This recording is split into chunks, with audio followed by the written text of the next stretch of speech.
Hello and welcome back to Soft Spoken Story Time, Episode 19, SCP-001, Codename SD Locke, When Day Breaks. Daybreak, Sol's cruel planet. You find the access tunnel hidden within a natural cave a mile off the main road. You don't need the keycard. The door is ajar. It smells here. It smells like them. Hopefully they've moved on. You've come so far already. You can't turn back now. There is a slick trail that leads from the cave entrance and into the depths of the site. If it's blood or something that smeared off one of those things, you cannot tell. You make a point to avoid it. You are still receiving the distress signal. It only started broadcasting yesterday. Whoever it is, you pray they're alive. Your footsteps echo throughout empty corridors. Each footfall sounds for all the world like a dozen, as if you're not treading through the dark alone. The elevator is broken, so you take the stairs, ending on floor B5, Keter holding. You pass several empty containment chambers. The horrors they once held are long gone, if you're lucky. The trail takes you to an office branching off the main hall, the source of the signal. The door is cracked open, but stuck. You plant your feet, push with all your might. Something skitters out of one of the rooms to your left and around the corner before you can get a good look at it. Your first thought is dog. It was on the ceiling, though. You take refuge in the room, slam the door behind you. It's dark here. You're safe. You take off your jacket and head wrap. It'd be a shame to die from something like hypothermia after all that's happened. The sole operating emergency light rotates in its casing, casting a pale orange glow across the room every other second, as if the room itself had a pulse. There's shelving haphazardly placed behind the door, a barricade. You scan the room. Soiled clothes, half-eaten food. Despite the presence of an adjoining restroom, there is an excrement in a bucket in the corner. A pneumatic chamber on the northern wall would have been delivering consumables to the occupant. The trail terminates in the corner of the room, forming a sick puddle. You spot 3 pharmacy bottles. Further inspection reveals them to be various opioids. They're all empty. There's a desk with a computer atop it. Approaching the terminal, you can clearly see the blinking light of the power button. You take a seat. Turn it on. Emergency protocol activated. Clearance level safeguards removed. Full access granted. Secure, contain, protect. Loading. Loading. Loading. Loading. Loading. Loading. You hear footsteps just outside the door. Every step comes down heavy. The second drags behind it. Loading. Loading. Loading. Loading. Loading. Loading, loading, loading, loading, authenticating. A dark shape blots out the light streaming in through the slit between the floor and the doorway. Authenticating, authenticating. You tense up, waiting with bated breath, praying it will pass. You damn the deafening thumping of your heart for betraying your position. Please wait. Please wait. Please wait. The shadow recedes. You breathe a sigh of relief, just as the screen comes to life. Opening file. Automated Secure System Notification Code 235, ASSN 235. There has been an error in retrieving the current iteration of the SCP-001 file. You are currently viewing revision number 3, Newer revisions can be accessed at the bottom of this page. Access File SCP-001 Revision Number 3 out of 12 1. Audio File Revision 3/12 updated 1,312 days ago. SCP-001 minutes after its activation. Photographer unknown.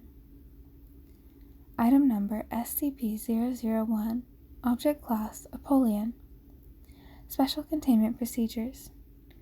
Due to its nature, SCP-001 cannot be contained. Survivors of the SCP-001 event stationed within secure facilities are to remain in contact with one another.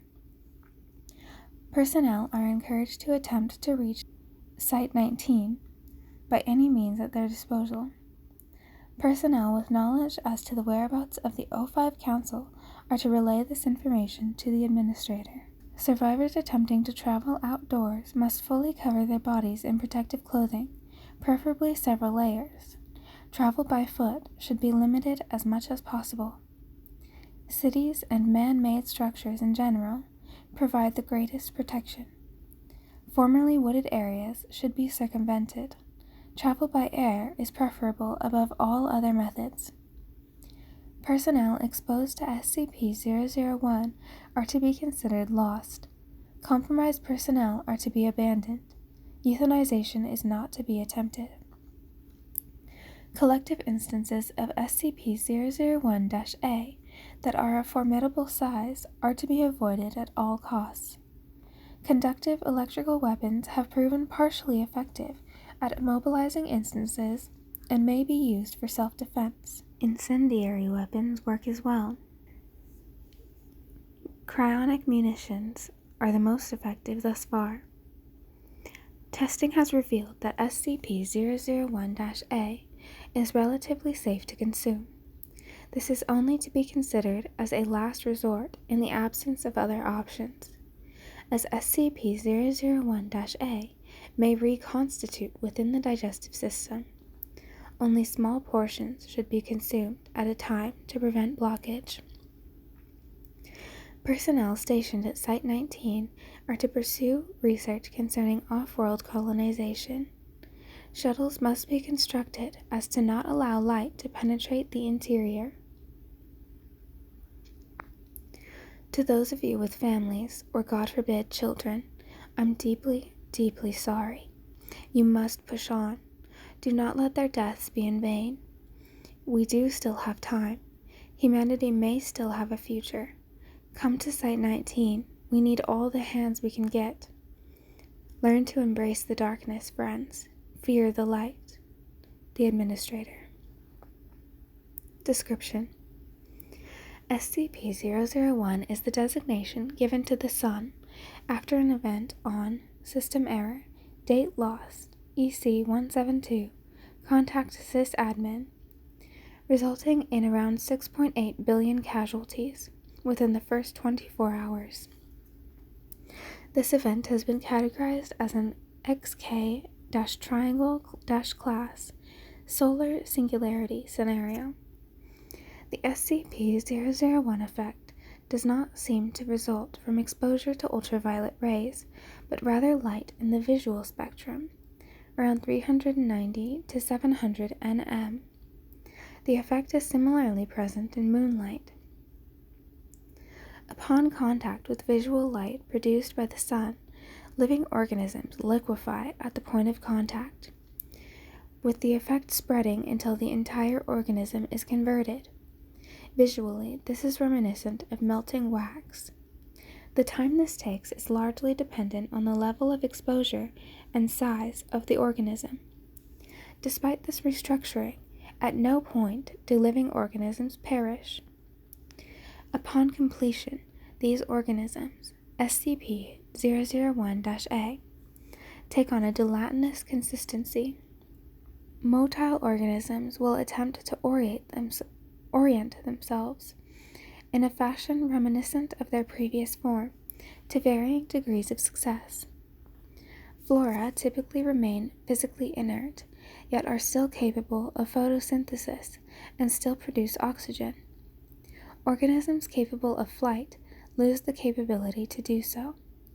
Fauna remain sentient and display behavior that parallels their non-anomalous counterparts when not absorbed into a collective instance. Humans retain a modicum of sapience and memory. Biological anomalies exposed to SCP-001 are affected in the same manner. It seems that exposure nullifies any previous expressed anomalous characteristics. Due to their composition, instances of SCP-001-A that make contact with one another may combine and blend at the molecular level. This does not seem to cause any pain or distress to the instances, though the resulting bulk can inhibit movement. Since the SCP-001 event, most instances have congregated into such collectives, which seem to possess no maximum volume. The resulting biomass is amorphous and chaotic. The component organisms will shift between a full to semi-liquid state. Limbs and bodies will rise periodically from within the mass for a short duration before deteriorating and being subsumed by another life form. Collective instances will locomote by using their appendages in tandem to carry their mass. Larger instances will form a pseudopod from their constituent life forms and drag themselves about in a manner similar to amoeba. Open attached file, audio log. Access granted. A harsh static lashes out of the speakers when you open the file. It disturbs the stillness of the room, catches you off guard, and quickens your heart's pace. There's some handling noise as the recorder adjusts the microphone. A brief moment of silence passes, and then... This is Dr. Logan Igata, level, 3 researcher. There's a quiver in her voice that betrays her attempts at professionalism. She pauses, takes a deep breath, and continues. Due to Site-46's possession of several communicable info hazards, we have been cut off from the rest of the network under blackout protocol. As such, I'll be updating this as we come across new information. On the bright side, we're actually still receiving transmissions from a few sites. A good number of personnel have made it, it seems. Some are planning to make a break for 19. Some are trying to fight the dash, as some, like us, are simply biding their time. Our site is sealed for the time being. We're not ready for the journey. At least, not yet. She sighs. We experienced a containment breach a few days ago. One of the higher maintenance humanoids broke loose, compromised containment on a half a dozen Keters, and ran off. They didn't make it more than 5 feet from the tunnels before collapsing in a soup. I watched it play out on the cams. It didn't take long for them to get back up. She stops again, mutters to herself incomprehensibly, before you hear the unmistakable sound of a match strike. She exhales audibly. Oh, much better. Not exactly a designated smoke area, but what the hell, right? She clears her throat. Commander Anand suited up and went to town on them the next day, tried to drive them off. It didn't turn out very well, but we did learn a thing or two at least. Pause. Exhale. There's only a few of us left here. I'm holed up in one of the offices. Jerry and Director Phillips are somewhere in the barracks. Clyde and a few Ds locked themselves in the armory with Ari. I really should see how she's doing. She trails off for a moment before you hear the buzz of radio chatter. Hey, hun, how are you holding up down there? A voice responds, a man with an exaggerated mocking tone. I'm doing just fine, Poopsykins. I want you to know I love you bunches. Logan shoots back. Who? Knock it off and put her on, damn it. I need to speak with her. There's a clamor on the other end while the radio changes hands. A soft voice calls out, concerned. Babe, what's wrong? Logan responds. Nothing. Pause, exhale. I just wanted to check in real quick. Ari pleads.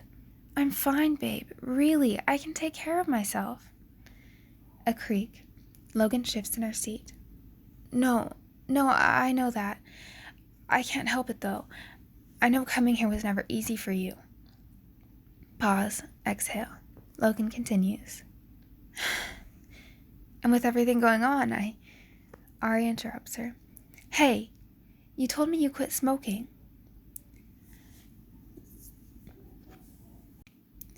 There's a ruckus as Igata presumably attempts to snuff her cigarette. Oh, no, of course not. I mean, I did stop. Ari doesn't sound convinced. I don't think I'm the one you need to worry about. I'm staying clean. I haven't even thought of touching nest eggs for months. Trust me. Anyway, since you were wondering, I'm fine. The guys are sitting around playing cards. I'm tucked in the corner with my notebook. You can practically hear Igata smiling as she jokes. Sweetheart, penning a sonnet about my undying love at a time like this? I'm flattered. Ari responds with a feigned laugh. An elegy at the moment.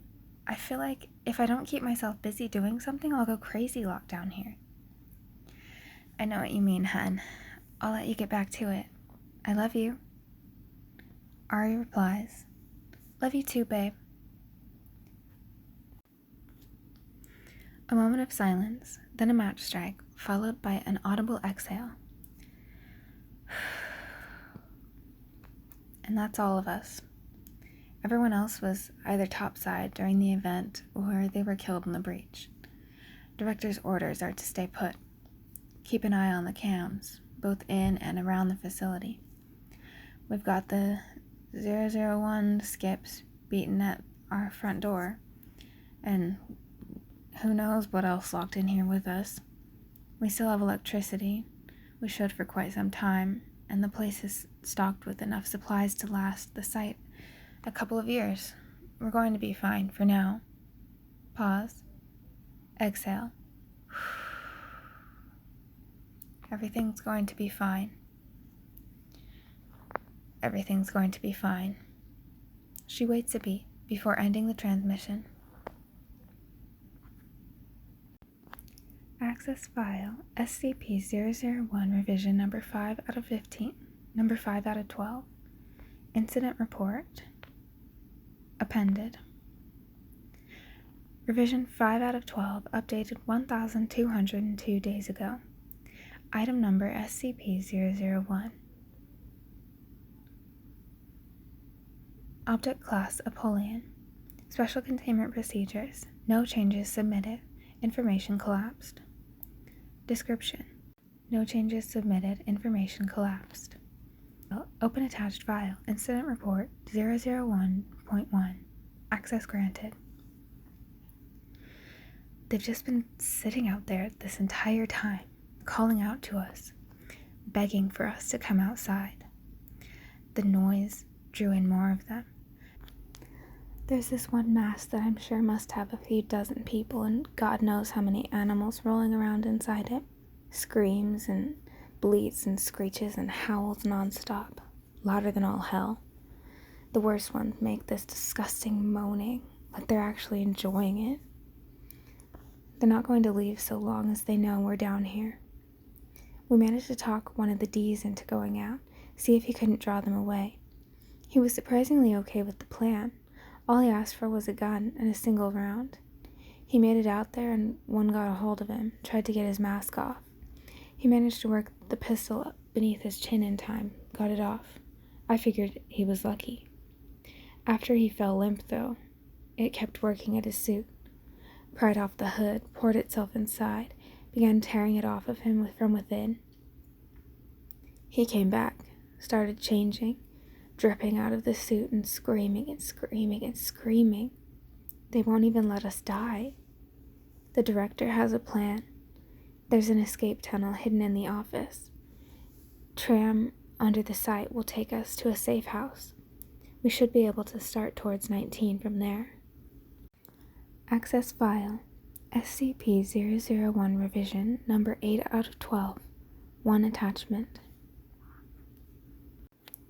Revision 8 out of 12, updated 1,200 days ago. SCP-001 minutes after its activation. Photographer unknown.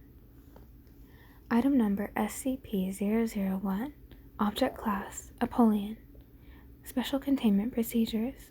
No changes submitted. Information collapsed. Description.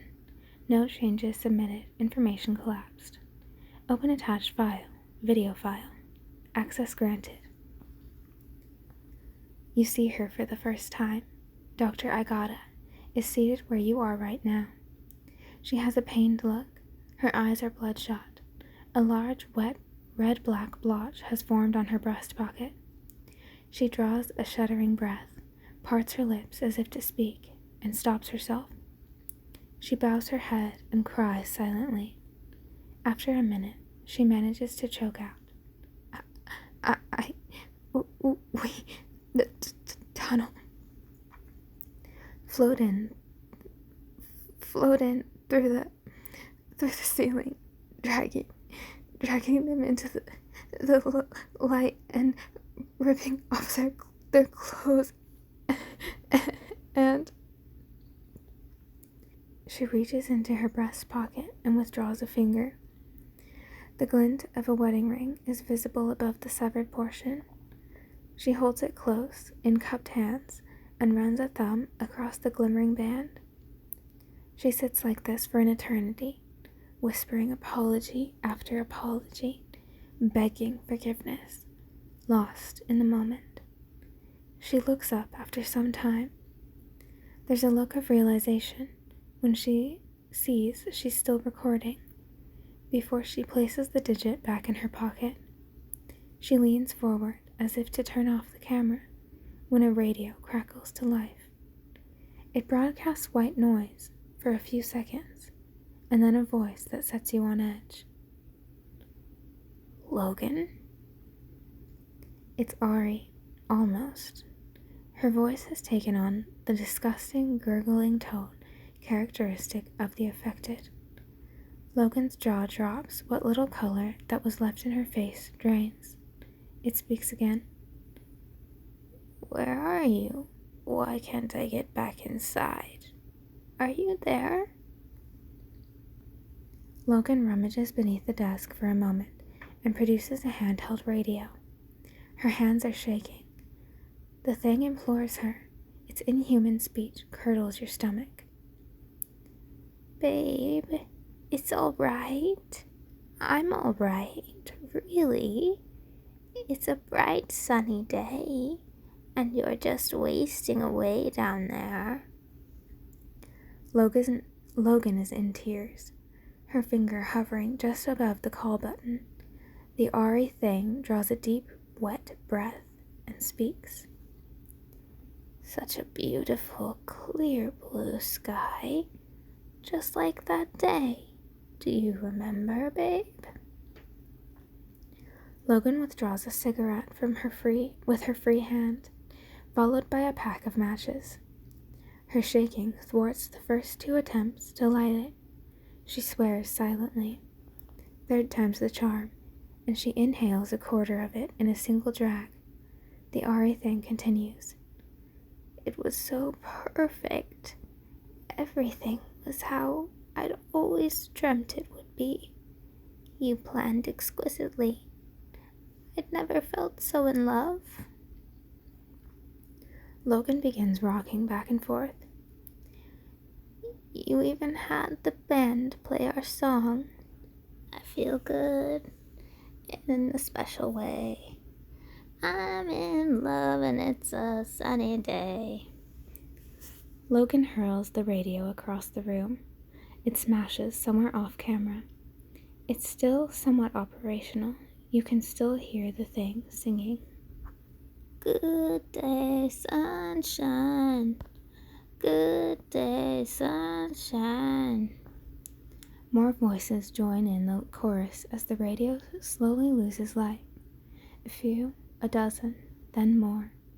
They continue singing until the radio mercifully dies. Logan rushes out of her chair, and you can hear her vomiting off screen.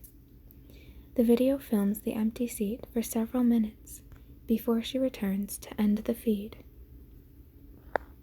Something isn't right. A lingering paranoid sensation washes over you. You're being watched. You defensively dart your eyes about, though they take a second to adjust to the darkness beyond the monitor. The emergency light sweeps across the room, stretching and twisting the shadows beyond recognition. That's when you spot it, there in the corner, coming out of the puddle. Time slows to a halt. A pair of hands, coated in the lustrous black slime you followed through the facility, are on either side of the sickening pool, as if something beneath the floor is bracing itself, trying to lift itself up. Something inhuman. The head comes next, rising from the muck. Matted hair conceals its face, plastered over it by the mystery fluid. It turns in your direction. It stares at you from the corner, which once again falls into darkness. The emergency light continues its journey across the room. It washes over the puddle again, revealing nothing out of the ordinary. Access file SCP-001 revision number 9 out of 12. 1 attachment. Revision 9 out of 12, updated 986 days ago. SCP-001 minutes after its activation. Photographer unknown. Item number SCP-001. Object class Apollyon. Special containment procedures. No changes submitted. Information collapsed. Description. No changes submitted. Information collapsed. Open attachment. Access granted. Dr. Igata appears on the monitor. She's lost weight. Her eyes are bloodshot and wide. On the table before her lay a knife, a bowl, and a stack of manila envelopes filled with yellowing pages. Atop this stack is a blood-stained parchment. Despite the things we have to deal with here at the Foundation, I've always believed we would be able to maintain control. We would hold the darkness at bay, let mankind flourish in the light. Site-19 stopped broadcasting last month. It's been getting harder and harder to find a reason to keep going, especially without... She grabs the knife, contemplates it for a moment. I keep going over it again and again in my mind. That day back in the tunnels. Everything that happened. I've gone down there a few times, if only to hear her voice again. But it's wrong. That thing on the other side of the door, it isn't her. Not anymore. It sounds like her. It knows everything she knew, but it's not her. This light, it takes your body. It steals your mind. But what about your soul? With this, she slices into the palm of her left hand and winces. You watch her clench her fist, draining her blood into the bowl. If this works, if I can bring back something the light couldn't reach, I'll post an update here. For now, signing off. Access file SCP-001 revision number 17 !24 ATA error. Hide from me. Revision 4847/3 error. Updated 985 days ago. It was so warm out there. Item hurts. Object apologized. Special containment procedures. SCP-001 should not be contained. Survivors of the SCP-001 event stationed within secure facilities can never truly be with one another. Personnel are encouraged to get over themselves and stop thinking they know better.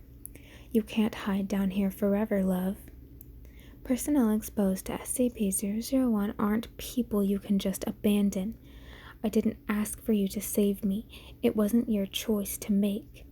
Euthanization is not to be attempted. Conductive electrical weapons, Y, have proven partially effective at immobilizing instances you couldn't stand seeing me better off. Incendiary weapons, Tickle. Cryonic munitions are the most effective thus far. Personnel stationed at Site 19 have no regrets. Neither did I. It's never too late, babe.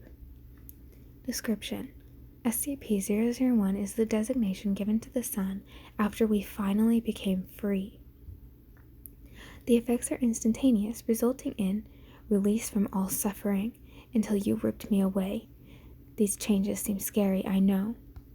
Despite this restructuring, at no point will you die. I promise. Due to their composition, instances of SCP-001-A that make contact with one another may combine and blend and finally exist. This does not cause any pain. Since the SCP-001 event, most instances have congregated into such collectives, which seem to possess no maximum volume. Don't be afraid. The resulting biomass is beautiful. The component organisms will shift in and over and around and through, and in and out, and in and out, and in, and around, and through, and in and out, and in. Limbs and bodies hold, never letting go, all as one, before deteriorating and being subsumed by another life form. Collective instances will locomote by just trying to get close to you again, trying so hard. Let me in. Let me go back. There's a video file attached. Opening it, you see that it presents the room you're in. The feed seems to be coming from one of the security cameras up in the corner of the room. It's dark, but you can just make out Dr. Igata, laying on a pile of laundry along the far wall. She's writhing in her sleep. She seems tormented, hurt. She's tossing and turning and mumbling nonsense words. The camera shakes. It lifts upward for a moment before it focuses on her again.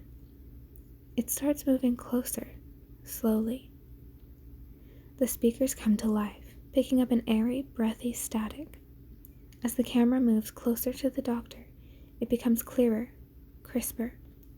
It's not merely white noise, but dozens, hundreds of voices whispering unintelligibly over each other. You lean in, press your ear almost against the speaker, trying to discern what it is that's being said. Something strange stands out amidst the discordance. Are you paying attention? This next bit is for you. You're not quite sure what to make of it, though. Looking back at the monitor, the camera has come to a halt, inches away from the sleeping doctor. The voices stop. There is no sound. A hand, black and oily and skeletal, reaches out for her, brushes away a lock of hair. Her eyes shoot open. She recoils in shock. The feed cuts out. Access file SCP-001 revision number 12 out of 12. One attachment. Revision 12 out of 12, updated 1 day ago. SCP-001 minutes after its activation. Photographer unknown. Item number SCP-001. Object class Apollyon. Special containment procedures. File recovered from previous revision. Information collapsed. Description: file recovered from previous revision. Information collapsed. Open attachment. Access granted. Dr. Igata appears before you on the screen, looking even worse for wear than she did previously. Her hair is thinning, with large swaths appearing absent from the middle of her head. If they weren't reflecting the soft glow of the monitor, you would have assumed she no longer had eyes, for how deep they'd recessed into her skull. She stares ahead, unblinking. She won't stop. She won't go away. I know I didn't pick up any info hazard. Browsing the archives, tested myself for SCP-8673 infection. Negative. SCP-9189 is the only other one that uses print as a vector. Can't beat that. I still have all my fingers. Her lips crack into a broken grin. She lets out a weak laugh and displays her trembling hands. What appears to be the mostly skeletal remains of a finger is embedded into the flesh of her left hand, in the stump that would have supported her natural ring finger. 2 wedding bands loosely encircle the digit, laying atop one another. So I'm not infected. I'm not crazy. I know the ritual worked. I know it's really her. It's her, and something catches her attention off screen. She cocks her head, listening. No, I can't. You're not you, not the same. Not you. It's not you anymore. Nope. No. She begins rubbing her temples, repeating herself over and over again. A minute passes. She snaps her head back up and addresses the camera. It's her, but it's not. What I brought back. Still a part of 01. There's no way out. No way. There's no hope or a future for me, and man, I can't go on like this any longer. I'll be safe here. The light can't reach me. I won't let it take me. She brandishes a handgun. Was planning on using this till I found some leftover meds. Don't want to risk calling attention to myself, to my body. She opens the desk drawer and deposits the firearm. She raises her gaze, stares into the camera. Mom, Dad, Ari, I'm sorry. She reaches forward and ends the recording. That's horrible. Did it have to end like that? You open the drawer and pull out the gun. You absent-mindedly turn it over in your hands for a moment, wondering where you'll go from here. Site 17? 64? Surely you can't be all that's left. The computer dings. There's been an update to the file? Access SCP-001. Current iteration updated 1 minute ago. Item number: Saffron skies raise the blazing sun. A chance encounter. Awkward displays. One day, my love, we'd be as one. Object class: with 2 entwined, a set course begun. That frenetic, wild, lustrous haze. Azure skies host the radiant sun. Special containment procedures. Above us, beaming as we run down that aisle of fervent craze. That day, my love, we became as one.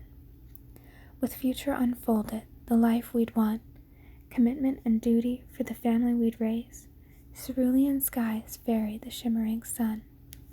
Description: buried, shackled by fate, overrun by ever-growing resent and malaise. Yesterday, my love, we were as one. Now you lie here, the life in you gone. In the dark outside of her rays, crimson skies bear the torch, our sun. Today, my love, will be as one. System error, roar. Without your prompting, the page begins playing a video file. You freeze when the image loads. It's a live feed, looking down on you from behind, about a foot away. A skeletal, inky left hand enters the frame, approaching you at a snail's pace. It's missing its ring finger. Without a second thought, you turn and fire in a frenzy, hoping to drive off the specter. Your bullets meet an empty wall. There's nothing there. A second passes before you hear it, before you hear them. Sloshing, wet thuds coming down the corridor, accompanied by a chorus of screams. It slams into the door. Could there be a place to hide? It strikes a second time. What appears to be a face, part human, part something, dribbles in under the frame. Bits of flesh from who knows what oozes in through the sides and reconstitutes into fingers, eyes, feathers. A third. Now it's pressing up against the wood, causing it to sag inwards. With a groan and a crash, the wood splinters. The door explodes open. Hands and arms stretch out of the mass, pulling you up, passing you from one to the next, and on down the line. They drag you past the empty containment units, upwards and through the stairwell, through the halls and towards the tunnel. You're afforded a few precious moments in the darkness, and at the end of the tunnel, there is light. Umbra. His shallow breaths staggered as he rifled through the crumpled documents. The terminal behind him printed a pile of papers. From the 25th to the 24th page, his eyes darted through, skimming the contents before moving to the next. Cast in darkness from the light which shone through the cracks in the walls, he sat. Even the interior of Site 19 wasn't safe from the harbinger of death. Yet even amidst the chaos that roamed outside, there was nothing but silence.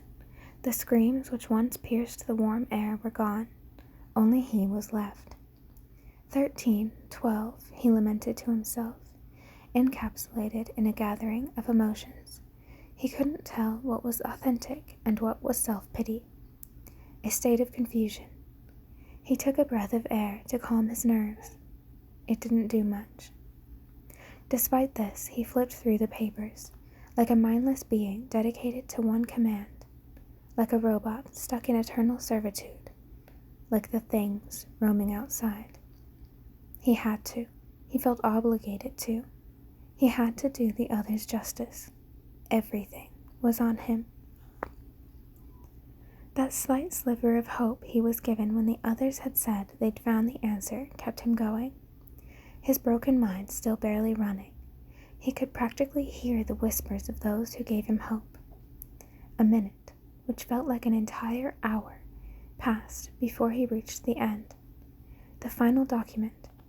His eyes skimmed the top of the paper, to the middle, to the end. Yet he couldn't find what he was looking for. The file was supposed to update.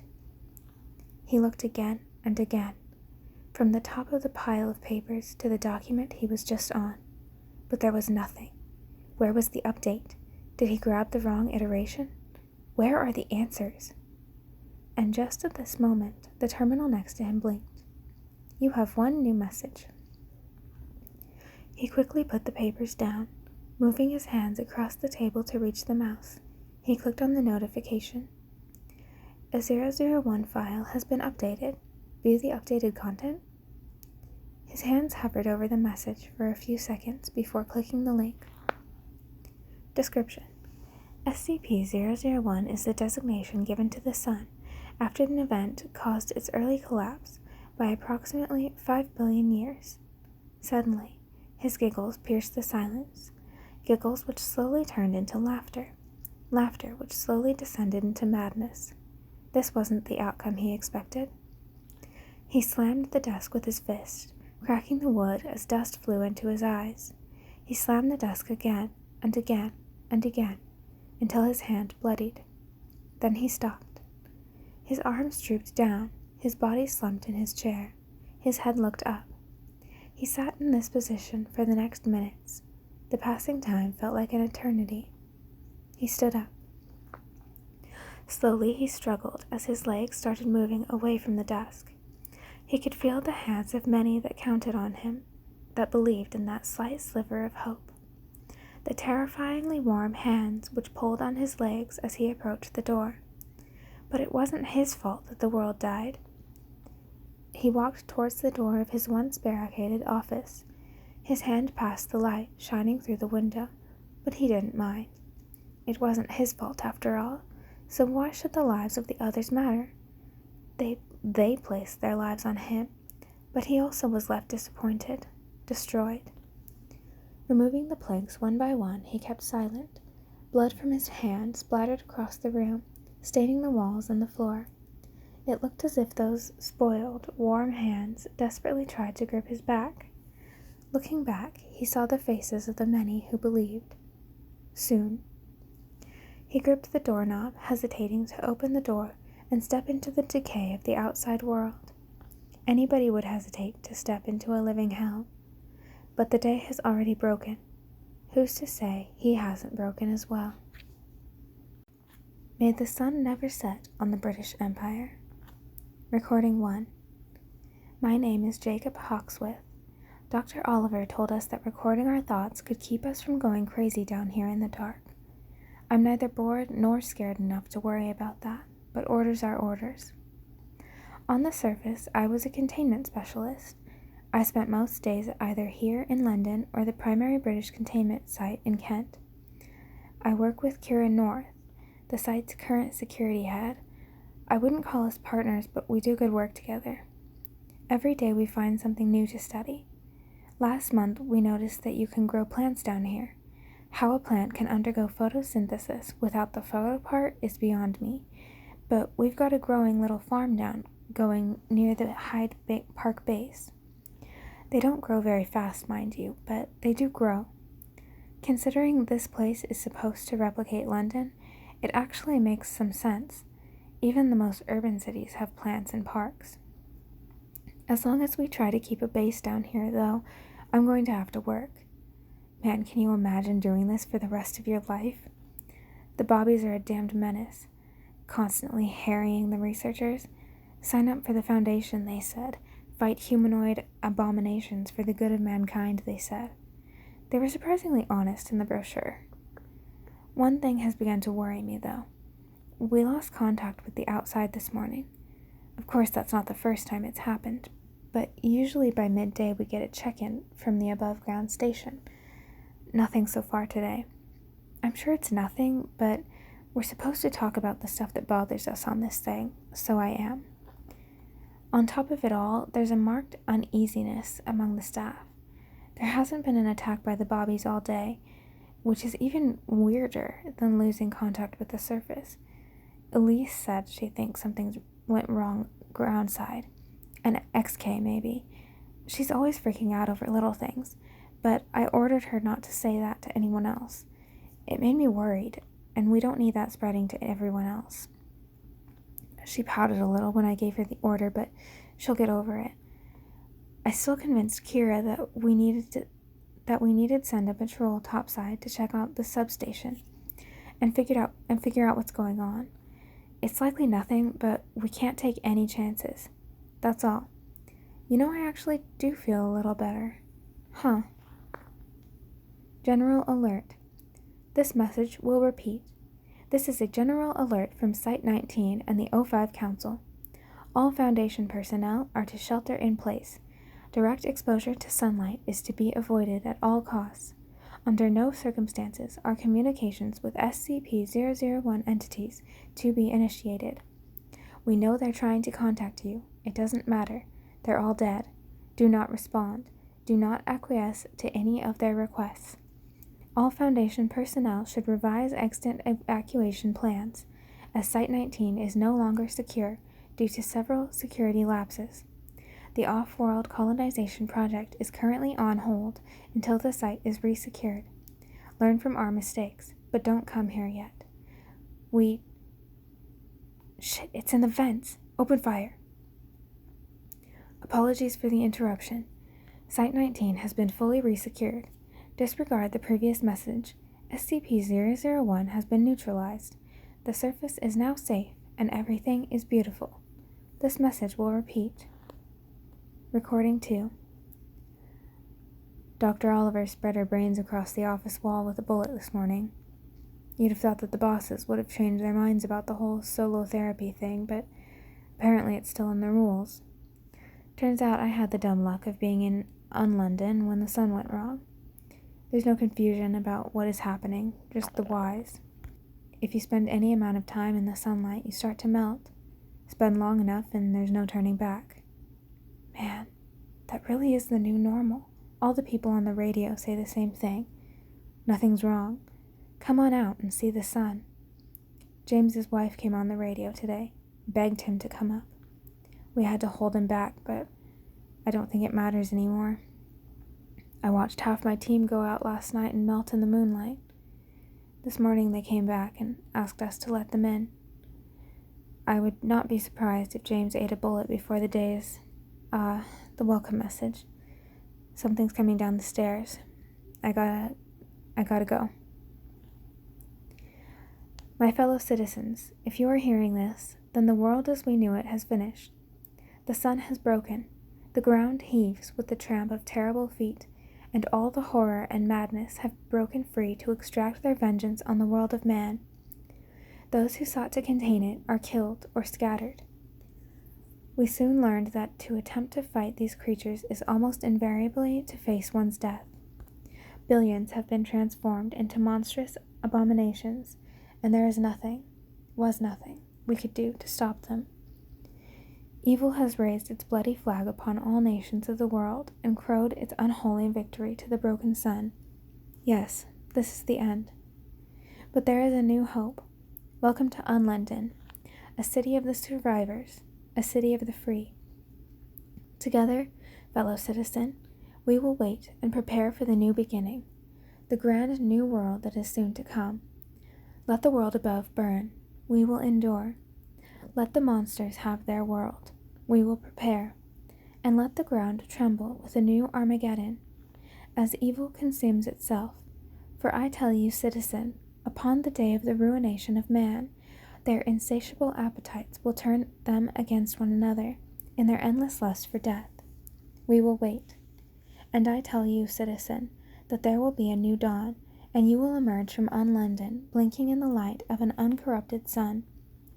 As our children play and laugh in the bones of horrors long dead, and we will walk hand in hand to the sea, our faces skyward, as that rising sun ushers in the new age of man.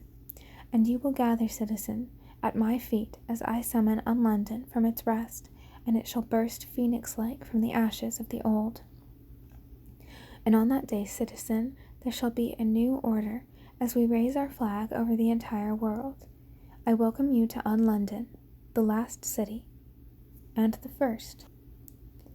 Intercepted radio signal. James? It's Amelia. I'm not sick anymore. I was at the doctor's office when the light changed us all. Now there's no sickness. I don't know if you can hear me, but you should come upstairs. It's so beautiful here. There's no more hunger, no more war, no more suffering. We all are linked together in harmony, in peace. Your mother is here, your father too. All of us are waiting for you, James. Remember when you proposed? A sunset beach in Botany Bay. The whole world was on pause while you got down on one knee and told me you loved me. You told me you didn't want to live without me, James. Were you lying? James, I miss you so much. The doctor said it was going to be a little boy. Come back to us, James. It's so beautiful here. Recording 3. I don't think they know we're here. Well, shut up then. Because if we don't record something, then no one's going to know what the heck happened. Look, I'm doing this. Keep an eye out and don't let them see you. We lost. Hard. After the attack on the entryway, we fell back to the Hyde Park tent city.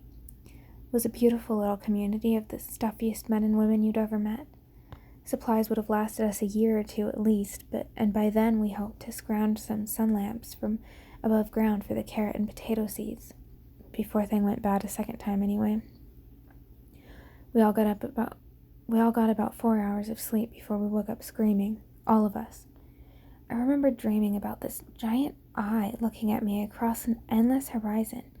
It was angry, disappointed. It was so hot. I was trying to breathe and it burned my lungs. Suddenly my clothes caught on fire. I didn't die or even pass out. My skin started to bubble and melt, and the eye looked satisfied. That's when I noticed the thing had eyebrows.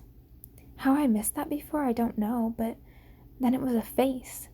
Then a hand came at me from across the horizon, and a flock of pigeons came from behind me and let out this terrible scream.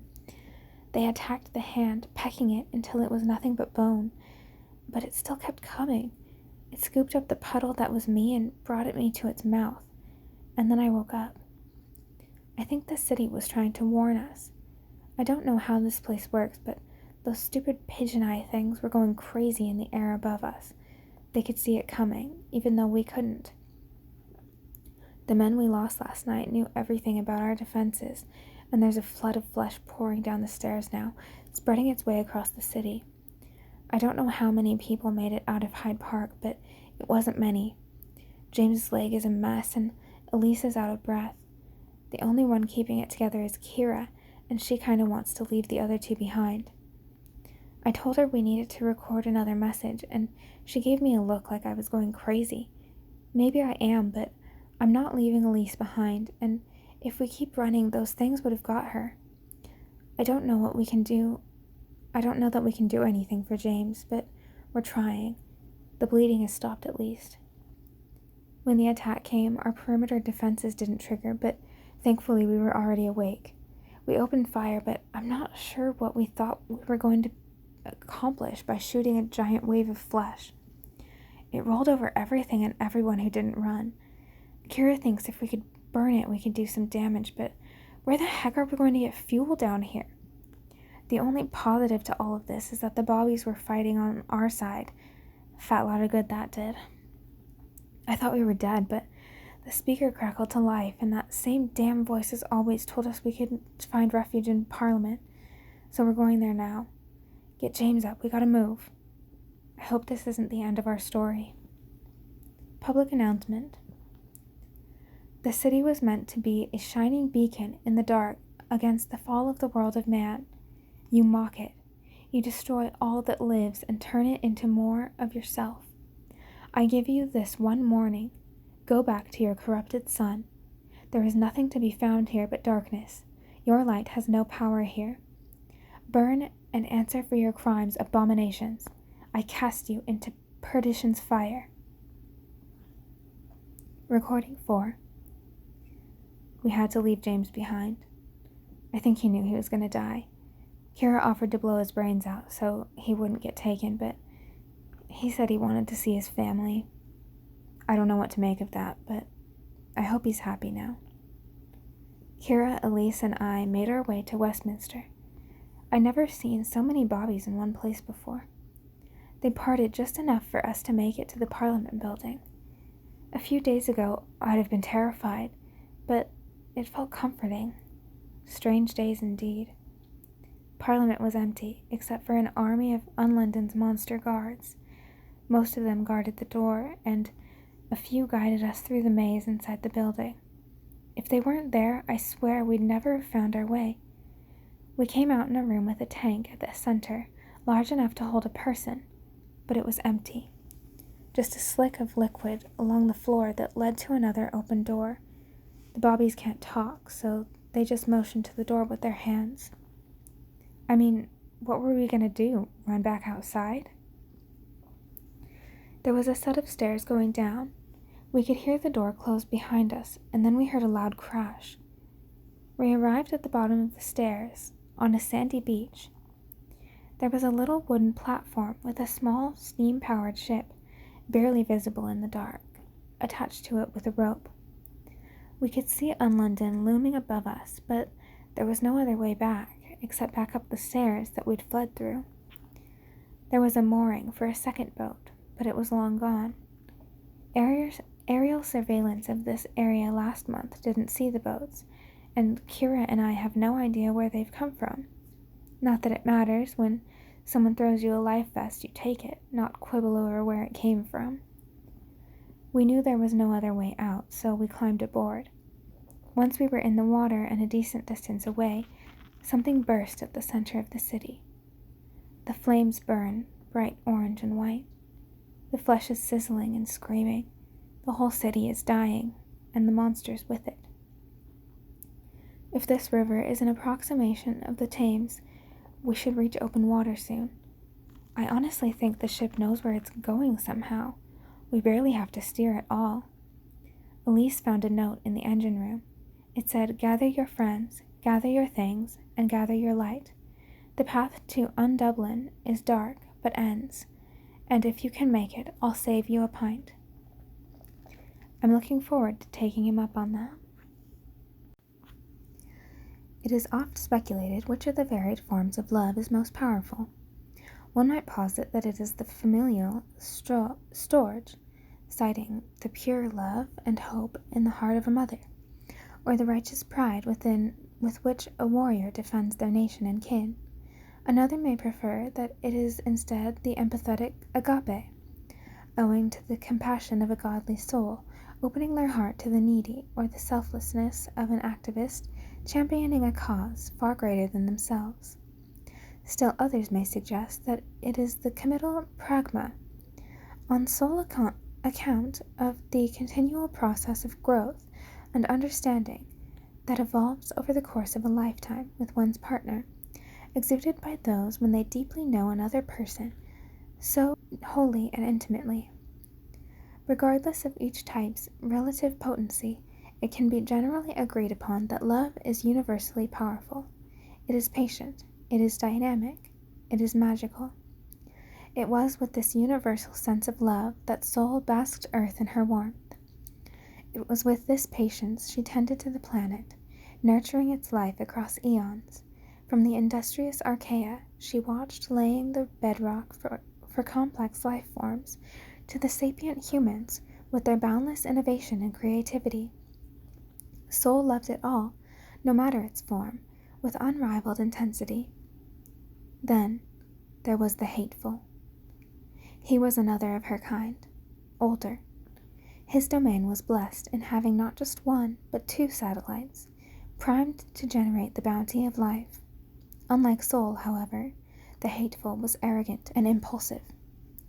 None of the life forms of his oceanic breathless developed eyes or vision to gaze upon him, so he lashed out, boiling the fledgling ecosystem for this perceived slight. The extremophiles of the frigid tints, though capable of complex feats of intelligence and adoption of learned behavior, never progressed to a sufficiently high degree of intellect or reasoning to genuinely appreciate their son's gift. As such, they too were consumed by his malice. The hateful envied Sol, despised her. He looked upon the world she painstakingly cultivated with absolute scorn, furious and indignant that she should be graced with the complexity and variability of its inhabitants. He raged as its dominant species venerations of her presence echoed throughout the cosmos, forever reverberating her praises to their brethren. The hateful then directed his anger towards Earth. He began moving with single-minded determination, emanating contempt and spewing vitriol. Sol became aware of the hateful's intentions as he began his bitter campaign, and grew concerned. Though she had known life to be resilient, shrugging off one extinction event after the other, the arrival of the hateful would be an insurmountable catastrophe. The beings she cared for would be obliterated en masse in a nuclear conflagration and die hopelessly screaming. Not even the brightest minds of her world's highest body of research, with knowledge both mystic and mundane, had a solution to the challenge imposed by the hateful. The more prevailing proposals incorporated occult rituals perfected across the millennia of humanity's existence, but for all their influence, they did not possess the power or resources to spark the large-scale reactions necessary for planet-wide protection. Sol knew what had to be done. Brimming with unbridled love, she began to change. Her radiating warmth would act as a bulwark against the destruction threatened by her sibling.